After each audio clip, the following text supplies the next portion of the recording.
तो कहते हैं कि हमारी गारंटी कभी फ्लॉप नहीं होती है। मोदी सरकार की गारंटी फ्लॉप नहीं होती। मैं दिखाता हूँ आपको मोदी सरकार की गारंटी कितनी फ्लॉप हुई है कि जनता से बोलेंगे सबसे बड़े झूठ। 100 दिन में काला धन वापस लाएंगे। आज पूरे 10 साल हो गए सत्ता में आए हुए। सिर्फ 100 दिन यानी कि 3 महीने की बात हुई थी और आज 10 साल हो गए, अभी तक कोई काला धन वापस नहीं आया। उल्टा जो काला धन जमा था वह डबल हो चुका है, डबल से भी ट्रिपल। नोटबंदी से काला धन खत्म होगा। जितनी इन्होंने नोटबंदी करी थी 98.7% नोट जो है सर्कुलेशन में वापस आ गए थे, बैंकों में जमा हो गए थे। कोई इसका मतलब काला धन नहीं निकला। 15 लाख हर एक के खाते में आ जाएंगे, इतना काला धन मैं वापस ले आऊंगा। आज तक कोई भी एक लाभार्थी बता दे कि मेरे खाते में 15 लाख आ गए हैं। ये पेट्रोल डीजल आपको 35 रुपए लीटर मिलेगा, ये मोदी सरकार के वादे थे 2014 से शुरुआत करके उन्होंने। और आज 10 साल होने के बावजूद ही उन्होंने इस 35 रुपए को और एड ऑन कर दिया है। उसमें 70 रुपए लगभग एवरेज होती थी 2014 में। पेट्रोल की कीमत 70, 67, 68, 69 इस तरह से चलती थी और आज वो 97, 98, 100, 105 मिलता है। ये उन्होंने बोला था कि 35 रुपए प्रति लीटर कर देंगे, लेकिन वास्तव में 35 रुपए प्रति लीटर और बढ़ा दिया। रुपया मजबूत हो गया। 60 रुपए कीमत थी उसमें डॉलर की और आज क्या है 83 रुपए से ऊपर क्रॉस कर गया। ये रुपया मजबूत हुआ है। 2022 तक 100 स्मार्ट सिटी बना देंगे। 22 पूरा खत्म हो गया, 23 भी खत्म होने वाला है। एक भी स्मार्ट सिटी आज तक अगर कोई सी बनी हो, कोई भी मुझे दिखा दे तो मुझे समझ में आती है कि हाँ ये स्मार्ट सिटी है। उसके बाद 2022 तक हर परिवार को एक घर। आज तक एक भी परिवार को घर नहीं दिया। वेस्ट बंगाल के चुनाव हुए थे, उससे पहले एक वादा करा गया था कि जी हमने घर दे दिया है। एक लक्ष्मी देवी का नाम था, उसको दिया गया था। अगले दिन इसका इंटरव्यू हो गया तो उसमें क्रॉस हो गया चेक कि नहीं मैं तो किराए के मकान में रहती हूँ, 500 रुपए महीने में। तो जब इन 10 सालों में 9-10 सालों में उनके वादे पूरे नहीं हो पाए तो क्या लगता है आने वाले सालों में पूरे होंगे कि नहीं? बिल्कुल भी नहीं। वादे करते हैं वो तो झूठ बोलते हैं, तो झूठ तो कभी पूरा होता ही नहीं। झूठ तो पूरा थोड़ी होता है। मैं कह दूं मैं वो सन्नी देओल बन के ये खंबा उखाड़ दूंगा मैं, तो ये झूठ ही तो है। मेरा वादा थोड़ी पूरा होगा। ये मैं वादा सबके सामने करता हूँ लेकिन मैं नहीं उखाड़ सकता, तो सारी बात है झूठ है मेरा। अभी तो इसमें 5 साल और रह गए। कई जनता ऐसे भी हैं जो पूरा विश्वास करते हैं उन पर कि मोदी जी अपने वादे करते हैं, जिनको कहते हैं ना आज की डेट में एक शब्द चल रहा है अंधभक्त, वो लोग विश्वास करते हैं जिन्हें ये यकीन है कि बैल दूध दे देगा। वो 10 साल से इसी उम्मीद में है कि ये बैल तो दूध दे ही देगा, आज नहीं तो कल देगा, कल नहीं तो परसों देगा, लेकिन दे देगा ये दूध। और दूसरा जितना भी उनको पसंद करने वाली बात है, मैं खुल के कैमरे पे कहता हूँ, मैक्सिमम कम्युनिटी वो है जो मुसलमानों से नफरत करती है और मोदी जी हिंदू मुसलमान की राजनीति करते हैं।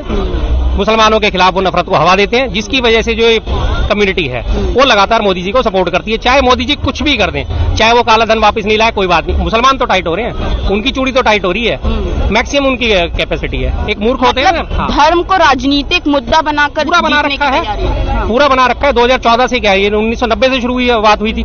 1980 में बीजेपी का जन्म हुआ। 1990 में इन्होंने सबसे पहले सोमनाथ से अयोध्या की रथ यात्रा निकाली। धर्म का ही तो मुद्दा था वो।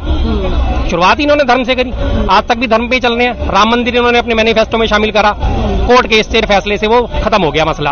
अब उस राम मंदिर को लगातार प्राण प्रतिष्ठा के इन सब चीजों के लिए 45 दिन तक लगातार काम करेंगे कि जी 45 दिन गांव-गांव जाएंगे, अलग जगाएंगे, ये करेंगे। तो ये धर्म की राजनीति तो है। ये सरकार का काम धर्म की राजनीति करना होता है, जबकि हमारा देश बिल्कुल संविधान से चलने वाला देश है, धर्म निरपेक्ष देश है। इसमें धर्म के नाम पर राजनीति करने की कोई जगह नहीं है। किसी भी अनुच्छेद में, किसी भी आर्टिकल में, भारत के संविधान में कहीं ये नहीं मेंशन कि सरकार धर्म के आधार पर काम करेगी। सरकार को कोई राइट नहीं है कि वो किसी का मंदिर बनाए, किसी की मस्जिद बनाए, किसी का गुरुद्वारा बनाए, किसी का चर्च बनाए।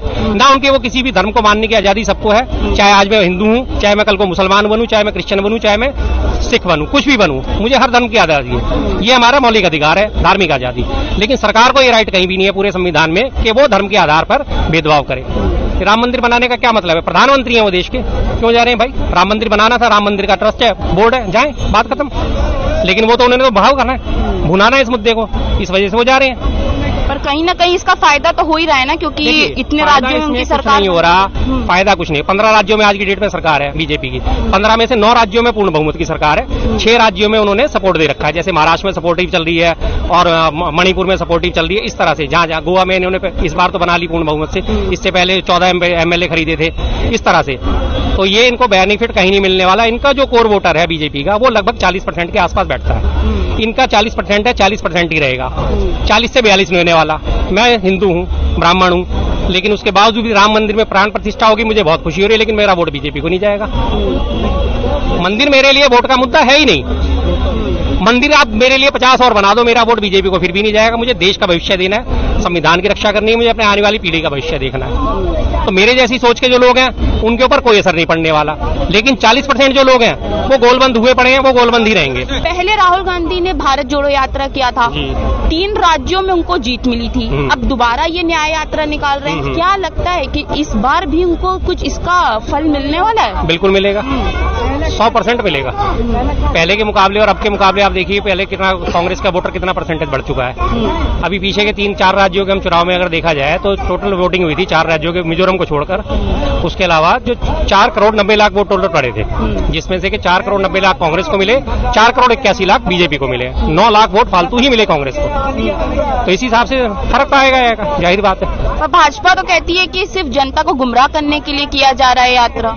किस किस्म से गुमराह कर रहे हैं वो क्या झूठे वादे कर रहे हैं? क्या कर रहे हैं वो गुमराह? कोई झूठे वादे कर रहे हैं या वो जुमलेबाजी कर रहे हैं? क्या कर रहे हैं वो? कुछ भी नहीं कर रहे हैं। वो तो एक न्याय यात्रा निकाल रहे हैं, अपनी बात लोगों के बीच में रख रहे हैं, आम जनता से मिल रहे हैं। आम जनता से मिलना और आम जनता को गुमराह करना, दोनों में बहुत फर्क है ना। आम जनता से मैं मिल रहा हूँ तो मैं मिल रहा हूँ, मैं गुमराह तो नहीं कर रहा। उन्होंने कोई झूठे वादे नहीं करे कि मैं 100 करोड़ नौकरियां दे दूंगा, मैं 2 करोड़ रोजगार प्रतिवर्ष दे दूंगा, मैं काला धन वापस ले आऊंगा। गुमराह करने वाले तो वादे ये थे, भाजपा के वादे थे, मोदी जी के वादे थे। भाजपा कहती है कि हम रोजगार के लिए बहुत कुछ कर रहे हैं, फिर भी बिजनेस स्टैंडर्ड्स ने एक रिपोर्ट निकाली, उसके अनुसार ये पता चला कि बेरोजगारी का तो बढ़ता ही जा रहा है रेट भारत में। जी बिल्कुल है। पिछली आंकड़ा जो आया था बेरोजगारी का 6.8 का आया था, जब मनमोहन सिंह जी ने सत्ता छोड़ी थी उस पर 2.4 का बेरोजगारी का दर थी, और आज वो बढ़ के 6.8 हो गई है।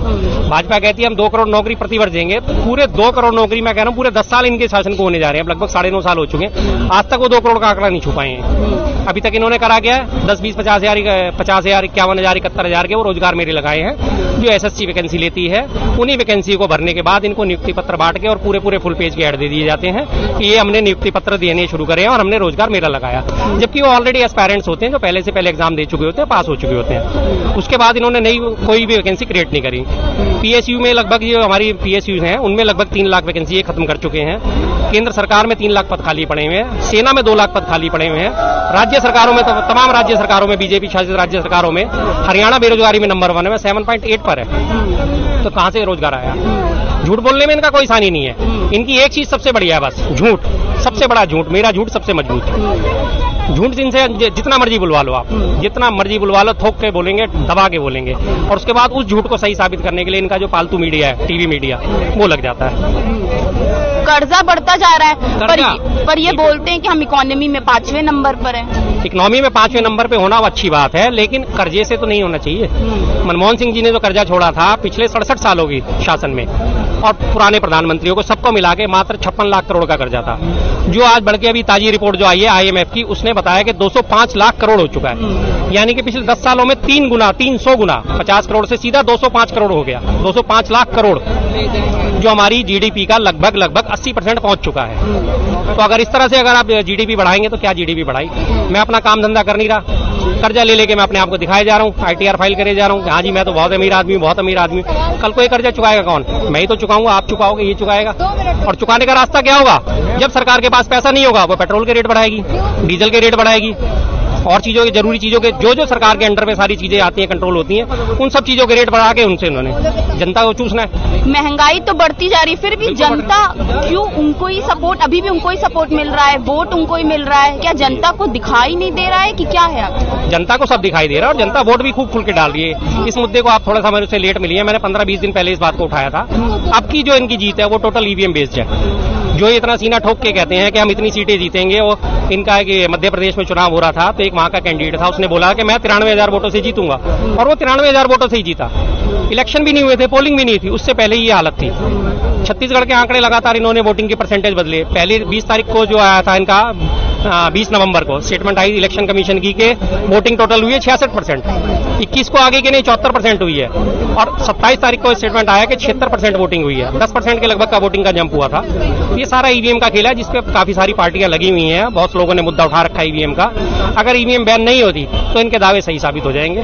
पर भाजपा के नेता लोग कहते हैं कि नतीजा नहीं आया है, कांग्रेस के फेवर में नहीं है, इसीलिए अब ये मुद्दा उठाया जा रहा है। मैं उनकी बात से सहमत हूँ। चलिए हम उनकी बात मान लेते हैं। आप अगर पाक साफ हो तो आपको आपत्ति क्या है? करा लीजिए आप बैलेट पेपर पे चुनाव। मैं बिल्कुल ठोक बजा के कह रहा हूँ, मेरी जेब में 100 ही रुपए हैं। आप कहते हो नहीं जी भाई साहब आपकी जेब में तो 500 रुपए हैं, ले ले भैया मेरी तलाशी 100 ही निकले तो मैं सही हूँ ना। अगर बीजेपी सही है, बिल्कुल 100% सही है कि हाँ जी हम तो जीत रहे हैं, जनता की बदौलत हम जीत रहे हैं, तो भाई तुम तो फिर ईवीएम क्या बैलेट पेपर पे भी जीतोगे या नहीं जीतोगे? करा लो बैलेट पेपर से चुनाव, क्या दिक्कत है? एक अकेली बीजेपी को छोड़ के बाकी सारी पार्टियां ईवीएम के इस वक्त खिलाफ है। बीजेपी को ऐसा क्या लाड़ प्यार है? और 2014 से पहले यही मोदी जी ईवीएम का विरोध करते थे। जब ये 2014 में सत्ता में आए, जब इन्हें 2014, 15, 16, 17 में आने के बाद इन्हें पता चला कि ईवीएम तो हमारे फेवरेबल है, तब से ईवीएम के समर्थक हो गए हैं। क्यों हो गए हैं? उनको फायदा दिख रहा है ना।